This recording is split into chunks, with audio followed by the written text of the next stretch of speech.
میں ایک واقعہ سناتا ہوں. شاید حضرت ڈاکٹر عبد الحی رحمہ اللہ یا مولانا عاشق الہی رحمہ اللہ کا ان کا تہجد کا معمول تھا. روزانہ پابندی سے تہجد پڑھا کرتے تھے. ایک دن بیمار بھی تھے, تھکاوٹ بھی تھی, تو فرماتے ہیں کہ بیماری اور تھکاوٹ کی وجہ سے تہجد میں جب آنکھ کھلی تو اٹھنے کا دل نہیں چاہا. ابھی پورا واقعہ ذرا غور سے سنو اور اپنے اوپر فٹ کرو. اچھا, ان کا تہجد کا پروگرام ہوتا تھا تو غالباً مصلی پہلے سے رات کو بچھا کے رکھتے تھے, ورنہ شیطان نے یہ ورغلاتا ہے, ابے کو ابھی اٹھو گے, ابے پھر جا کے مصلی تلاش کرو گے, ابے پھر یہ چھوڑو یار. تو یہ سارے انتظامات پہلے سے کر کے رکھا کرو. تو وہ انہوں نے کہا کہ سستی ہو رہی ہے, اٹھا نہیں جا رہا, نیند بھی آ رہی ہے, کیا کریں؟ اب شیطان کا مقابلہ شروع. شیطان با مقابلہ انسان, کیا خیال ہے؟ اور یہ مقابلہ انسانوں کے ساتھ ہی ہوتا ہے. جو شیطان جیسے شیطان ہوتے ہیں نا, ان سے شیطان کو مقابلے کی ضرورت نہیں ہوتی. وہ کہتے ہیں پڑا ہوا ہے, میرے کہے بغیر ہی پڑا ہوا ہے. کیا خیال ہے؟ میرے کہے بغیر ہی پڑا ہوا ہے, وہ یہ پڑے ہوئے کو اٹھانے کی چندہ ضرورت نہیں ہے. تو اب شیطان نے کیا کیا کہ بھائی سو جا. حدیث میں آتا ہے شیطان تھپکی دیتا ہے, سو جا بھائی, بہت لمبی رات ہے.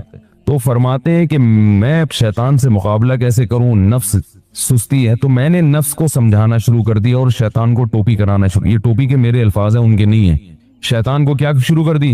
ٹوپی کرانا. جیسے شیطان بھی ٹوپی کراتا ہے, پتہ ہے آپ کو شیطان پتہ ہے کیسے ٹوپی کراتا ہے؟ شیطان کہتے ہیں صرف ایک دن تو ناغہ کروا رہا ہوں, تو اس سے روزانہ تو پڑتا ہے نا. یہ ٹوپیاں ہیں کہ بھائی جب ایک دن چھوڑو گے تو پھر اگلے دن بھی چھوڑو گے. سستی ایک دفعہ ہو گئی تو ہونا شروع. پھر شیطان یہ بھی ٹوپی کراتا ہے, کوئی فرض تھوڑی ہے تہجد. تو آج سنتیں چھڑوا رہا ہے, کل فرض چھڑوائے گا. فرض کیسے چھڑوائے گا؟ بولے گا چھوڑ دے, توبہ کر لینا, توبہ تو قبول ہو جاتی ہے نا بھائی. کتنا بڑا گناہ ہو رہا ہے, توبہ تو قبول ہو جاتی ہے. یہ ہوتے ہوتے وہ آگے بڑھتا ہے, پھر جہنم میں پہنچائے بغیر وہ اطمینان سے نہیں بیٹھتا. تو جیسے شیطان ٹوپی کراتا ہے, آپ بھی شیطان کو ٹوپی کراؤ. تو انہوں نے شیطان کو کیسے ٹوپی کرائی؟ انہوں نے شیطان کو ایسے ٹوپی کرائی کہ شیطان نے کہا سو جا سو جا بھائی سو جا. انہوں نے کہا بس اٹھ کے بیٹھ رہا ہوں اور کچھ بھی نہیں کر رہا. بھائی لیٹا ہوا آدمی اٹھ کے بیٹھ جائے تو یہ تو کوئی مشکل نہیں ہے نا. بھائی میں بیٹھوں گا دوبارہ سو جاؤں گا, پھر تھوڑی دیر بیٹھوں گا, بس کہہ رہے اٹھ کے بیٹھ گیا. بیٹھنا اتنا مشکل نہیں ہوتا سوتے ہوئے. اس کو بتایا نا 2 منٹ بیٹھو پھر لیٹ جانا. کہتے چلو نیند میں آ گئی یوں کر کے اٹھے گا بیٹھے گا. اب جب بیٹھے ہیں تو شیطان کہہ رہے لیٹ جاؤ, تم نے تو کہا تھا میں صرف بیٹھوں گا. ظاہر جب اٹھ کے بیٹھتا ہے لیٹا ہوا آدمی تو سستی میں کچھ تو کمی آتی ہے نا. جو لیٹے ہوئے انسان کی پوزیشن ہوتی ہے سوتے ہوئے میں, وہ بیٹھے ہوئے کی نہیں ہوتی. اس کو کچھ سستی میں کمی آتی ہے. اب جب اٹھ کے بیٹھے ہیں تو شیطان کہہ رہے جو یہ کہہ رہے ہیں ایسا ہے کہ صرف کھڑا ہو جاتا ہوں, بیٹھے رہے تھوڑی دیر, آنکھیں وائکھیں ملی, میں کھڑا ہو جاتا ہوں, یا یہ واش روم میں چلا جاتا ہوں. تو شیطان کو اپنے نفس کو یوں بہکایا, ٹوپی کرائی کہ میں صرف واش روم میں جاؤں گا اور وہی استنجا وغیرہ قضائے حاجت یہ پیشاب وغیرہ جو بھی ہے کر کے واپس آ کے لیٹ جاؤں گا. کیا خیال ہے اس میں کیا جائے گا؟ تو نفس جو ہے نا اس کے لیے آمادہ ہو جاتا ہے, چلو اتنا تو چلتا ہے. اگر لیٹے ہوئے یہ سوچتے نا کہ پیشاب کر کے آؤں گا تو پھر مشکل ہوتا. بیٹھے ہوئے آدمی کے لیے سوچنا آسان ہے. تو کہہ رہے میں اٹھ کے گیا واش روم میں جو بھی پیشاب وغیرہ فرمایا ہے کیا ہے, تو شیطان نے کہا واپس. وضو خانہ ساتھ ہی تھا, میں نے کہا وضو کر کے لیٹ جاؤں گا بس, ٹھیک ہے, تھوڑا سا منہ دھو لیتا ہوں, چھپکے مار دیتا ہوں. یہ واقعہ میں اپنے الفاظ میں بیان کر رہا ہوں, ٹھیک ہے نا, تاکہ آپ لوگ بالکل اس کے مطابق چلیں اور آپ کو یہ احساس ہو کہ ایسے ہمارے اکابر نے کیا, بزرگوں نے کیا. تو اس طرح کرنے سے کیا ہوتا ہے؟ وہی ہوتا ہے جو ان کے ساتھ ہوا, تہجد کی پابندی ہو گئی. تو اب کیا ہے, کہتے ہیں کہ میں گیا پانی کے چھپکے مارے اور پورا وضو کر لیا جلدی سے. وضو کے بعد بھی شیطان کیا کہہ رہے, آ جا لیٹ جا بستر پہ یار. کہہ رہے میں بستر کی طرف جاتے جاتے مصلی کی طرف گیا, جلدی سے نیت باندھ لی اللہ اکبر کر کے. جلدی سے کیا کیا؟ کیونکہ نیت باندھنے سے پہلے سوچو گے تو شیطان واپس لے جائے گا. تو بھئی اللہ اکبر کہہ کے نیت باندھ لو, پھر دیکھا جائے گا کیا ہوتا ہے. تو نیت باندھ لی تو باندھ لی نا, اب تو ہو گئی نا, اب تھوڑی کہیں بھاگ سکتے ہیں. اتنا تو کوئی نالائق نہیں ہوتا کہ نماز توڑ کے بھاگ جائے. تو یہ ٹرک ہوتی ہیں سستی کو دور کرنے کی. نہیں آ رہی نا, تو اس طرح پڑھ لیا کرو نماز. آپ تہجد کی پابندی اس طرح سے کر لیں گے, تہجد پڑھو گے تو فجر تو لازمی ہوگی. تہجد کو فوکس کرو تو فجر نہیں جائے گی کہیں انشاءاللہ. اگر تہجد رہ بھی گئی تو فجر تو ہو جائے گی نا. شیطان ٹوپی کرا کے تہجد چھڑوائے گا تو آپ بولو گے یار بہت ٹوپیاں ہو گئی ہیں, تہجد چھوڑتی، فجر تو فرض ہے. نماز خشوع و خضوع سے پڑھنا، وہ تو نماز پڑھنا کتنا مشکل، اوپر سے دل لگا کے پڑھو. نماز پڑھنا آسان تھوڑی ہے، 5 ٹائم پوری زندگی پڑھتے رہنا، پھر دل لگا کے، دل لگے نہ لگے کوشش کرنا لگانے کی، اور مشکل کام ہے. دل ہی نہیں لگتا انسان کا، ادھر ادھر لوگوں کو دیکھو نا نماز میں ناک میں انگلیاں گھما رہے ہیں، کان میں انگلیاں گھما رہے ہیں، پتہ نہیں کیا کیا کر رہے ہیں، ہلے جا رہے ہیں. میں بھی اسلام آباد ایئرپورٹ پہ تھا تو ایک عرب آیا میرے ساتھ کھڑا ہو گیا. میں تلاش کر رہا تھا جماعت کے لیے کوئی بندہ ملے ایئرپورٹ پہ نا، جماعت کرایا کریں، اکیلے نہ پڑھا کریں. تو جو مسلح بنا ہوا تھا، میں تھوڑا انتظار کیا، میں نے کہا دیکھوں کوئی بندہ آتا ہے. تو ظہر کی نماز تھی، میں نے کہا نماز پڑھتا ہوں. تو وہ عرب پینٹ شرٹ میں تھا، میں نے پہلے پہچانا کہ یہ عربی ہے کیونکہ پینٹ شرٹ پہنی ہوئی تھی اور کلین شیف تھا. تو وہ عرب جماعت کے بڑے پابند ہوتے ہیں. اس نے کہا جماعت، میں نے کہا آ جاؤ. اب میں امام بنا، وہ مقتدی بن کے میرے ساتھ کھڑا ہو گیا. اب ساتھ جب کھڑا ہوا ہے وہ تو ہل رہا ہے، ہلا رہا ہے، یوں ہلا. مجھے بڑی الجھن ہو رہی کہ کیا کر رہا ہے بھائی، تو تمیز سے کھڑا ہو جا تھوڑی دیر کے لیے. ہلے جا رہا ہے. پھر حد یہ ہوئی کہ پینٹ اپنی سیدھی کی، یوں کر. پینٹ جب سیدھی نہیں تو بیلٹ کھولی نماز میں بیلٹ کھول کے پوری اچھی طرح سے ٹائٹ کی. پوری نماز اس طرح پڑھی ہے. مجھے بڑا وہ ہو رہا تھا کہ بھائی یہ کیا ہے. وہ قرآن کی آیت یاد آ رہی تھی، والذین هم فی صلاتہم خاشعون، کہ جنت میں جانا ہے تو نماز پڑھنا کافی نہیں ہے، نماز خشوع و خضوع سے. تو دل تو اپنے قابو میں نہیں ہے نا، کم از کم ظاہری جسم تو اپنے قابو میں ہے، اس کو تو انسان قابو میں رکھے. وہ بھی ہلے جا رہے، جب اس نے پینٹ سیدھی کرنا شروع کیا بیلٹ کھول کے، ہے نا کہ یہ زیادہ ہو گئی بھائی، یہ زیادہ ہو گئی. تو ایک صاحب کو میں دیکھتا تھا کہ جب بھی وہ نماز شروع کرتے تھے، نماز تکبیر کے بعد ہاتھ باندھا، اس کے بعد اپنا چشمہ اتار کے جیب میں رکھا. ارے یہ نماز سے پہلے چشمہ اتار کے جیب میں رکھ لو. ہمارے حضرت فرمایا کرتے تھے کہ لوگوں کو پتہ نہیں کیا ہے، نماز کی نیت باندھتے ہی خارج شروع ہو جاتی ہے. فرض نماز کے بعد ہاتھ اٹھا کے دعا مانگنا یا اجتماعی حیت پہ دعا مانگنا کسی بے غبار صحیح حدیث سے ثابت نہیں ہے. کسی بھی صحیح حدیث سے، ایک روایت ہے جو ذرا کمزور ہے، جس میں آتا ہے کہ ایک دفعہ نبی صلی اللہ علیہ وسلم نے فرض نماز کے بعد ہاتھ اٹھائے ہیں، مگر وہ روایت کمزور ہے. اور اگر اس کو صحیح مان بھی لیا جائے تو ایک دفعہ. سمجھ میں آ رہی بات؟ تو کتنی دفعہ؟ ایک دفعہ.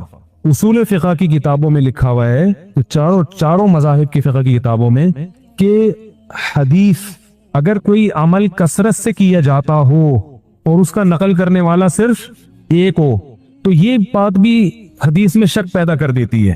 ایک دفعہ اگر نبی صلی اللہ علیہ وسلم نے کیا ہے تو پتہ یہ چلا کہ اور وہ بھی اجتماعی نہیں، انفرادی طور پر. سمجھ آ رہی ہے بات؟ انفرادی طور پر. تو آپ بھی کبھی کبھار انفرادی طور پر رفع الیدین کر لیں. عام معمول اگر نبی کا نمازوں کے بعد، فرض نماز کے بعد ہاتھ اٹھا کر دعا کرنے کا ہوتا، چاہے اجتماعی یا انفرادی، تو اس کے نقل کرنے والے کثرت سے ہوتے. سمجھ آ رہی ہے اس بارے میں؟ کیونکہ نماز کو تو بہت اہتمام اور اہمیت کے ساتھ حدیث میں بیان کیا گیا ہے، جبکہ ہم دیکھتے ہیں کہ حدیث کی کتابیں اس سے بالکل خاموش ہیں. سمجھ میں آ رہی ہے بات؟ دوسرا مسئلہ، بعض حضرات یہ کہتے ہیں کہ بہت ساری حدیثیں ہیں جن میں آتا ہے کہ رسول اللہ صلی اللہ علیہ وسلم نے فرض نماز کے بعد دعا کی بہت ترغیب دی ہے، اور آپ نے فرمایا کہ سب سے زیادہ دعا قبول کس وقت ہوتی ہے؟ فرض نماز کے بعد. اس حدیث کا مطلب سمجھیں. جب بھی ایک حدیث کو بیان کیا جائے گا دوسری احادیث کو سامنے رکھ کر. خود نبی اور صحابہ نے اس حدیث پر کیسے عمل کیا ہے.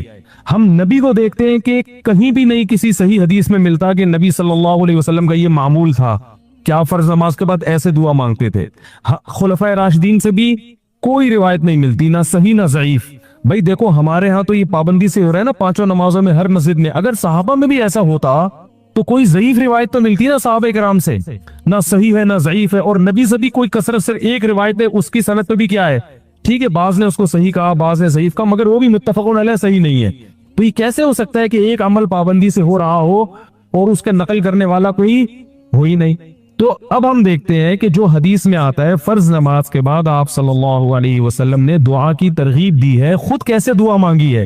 تو ہم دیکھتے ہیں کہ نبی سے دوسری حدیثوں میں کیا ملتا ہے. آپ نے فرمایا جس نے فرض نماز کے بعد اللہم انت السلام پڑھا، کسی حدیث میں آتا ہے آپ نے فرمایا اللہم لا مانع لما اعطیت ولا معطی لما منعت ولا ينفع ذا الجد منک الجد. کسی میں آتا ہے جس نے فرض نماز کے بعد آیت الکرسی. خود آپ کا اپنا معمول بھی یہی.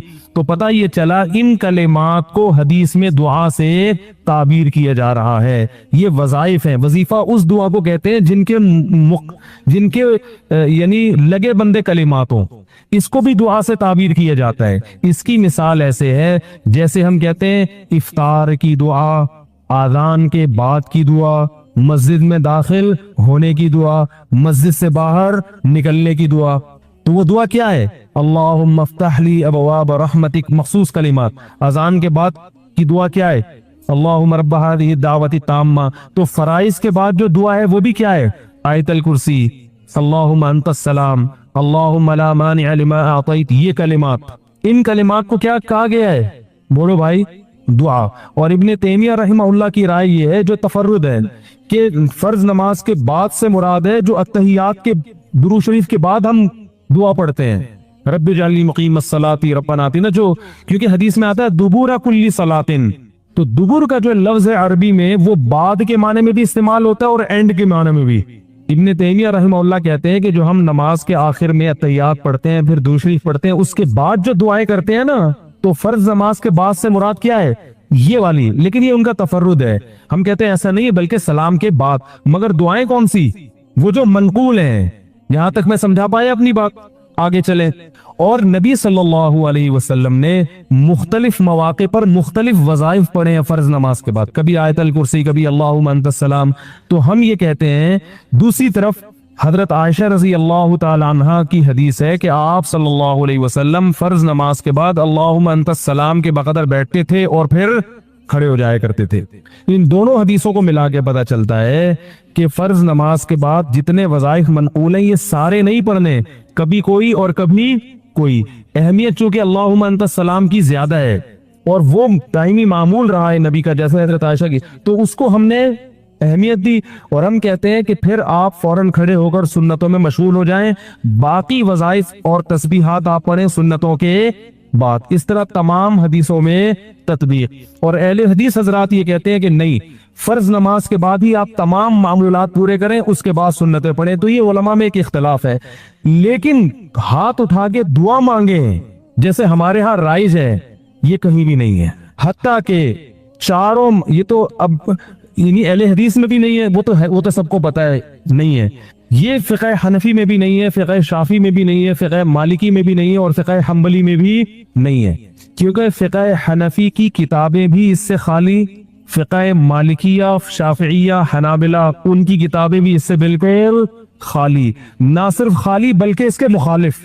فتاوی عالمگیریہ فقہ حنفی کی کتاب ہے نا, اس میں لکھا ہے کہ امام کو چاہیے کہ سلام پھیرنے کے بعد اللہم انت السلام کے بقدر بیٹھے اور اس کے بعد کھڑا ہو جائے. یہ کہیں بھی نہیں لکھا کہ اس میں کیا کرے, اجتماعی دعا مانگے یا انفرادی دعا مانگے, کہیں بھی نہیں لکھا ہوا, بلکہ اس کے خلاف لکھا ہوا ہے. تو اس لیے یہ فقہ حنفی میں بھی نہیں ہے.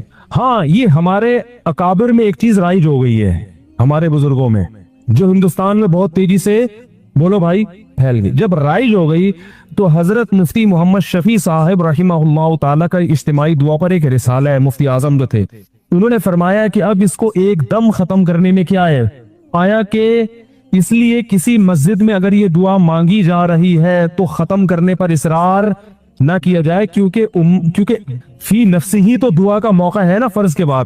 بھائی فی نفسی ہی حدیث میں آتا ہے کہ فرائض کے بعد دعا قبول ہوتی ہے, اس کی یہ کیفیت نہیں ہے.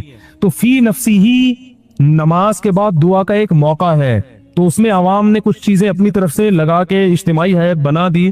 تو چونکہ ایک ہوتی ہے, ایک چیز کا سرے سے کوئی اصل ہی نہیں ہے, اور ایک اصل ہے مگر اس کی کیفیت منقول نہیں ہے, تو اس میں معاملہ تھوڑا سا کیا ہو جاتا ہے, اہون ہو جاتا ہے, کمتر ہو جاتا ہے.